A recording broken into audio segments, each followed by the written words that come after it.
சபை அப்படிதான் போயிட்டு இருக்கு. மதுரையில் ஒருத்தன் சினிமா பாட்டை பாடுறான், உங்க சென்னையில் ஒருத்தன் சினிமா பாட்டை பாடுறான், கோயம்புத்தூர்ல ஒருத்தன் சினிமா பாட்டை சர்ச்சுக்குள்ள பாடுறான், மலேசியால ஒரு பிஐ சர்ச்சுக்குள்ள சினிமா பாட்டை பாடுது.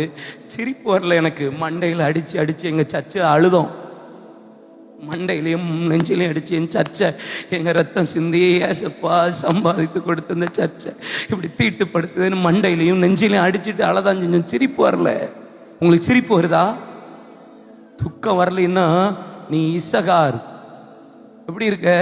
நாடு வசதியா இருக்குன்னு சொபிஸ்டிகேட்டட தேடுறன்னு அர்த்தம். இது உங்களை பாதிக்கணும். என்ன செய்யணும்? உங்களை பாதிக்கணும்.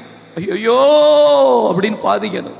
என் பாவத்தை, என் சாபத்தை, என் கிரமத்தை எனக்கு மன்னித்த விளைக்கரையமா எனக்கு ரத்தம் சிந்தி மீட்டெடுத்த இந்த எண்ணெய், இந்த சர்ச்சு, நான் தானே சபை, நான் தான் ஆலயம். என்னை பரிசுத்த ஆவியினால் இசைவனைப்பா கட்டி கொண்டிருக்கிறாரு.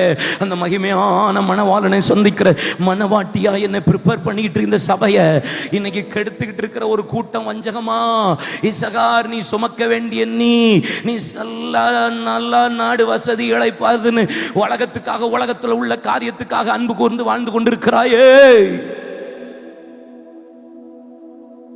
இன்னைக்கு சர்ச் இப்படிதானே போயிட்டு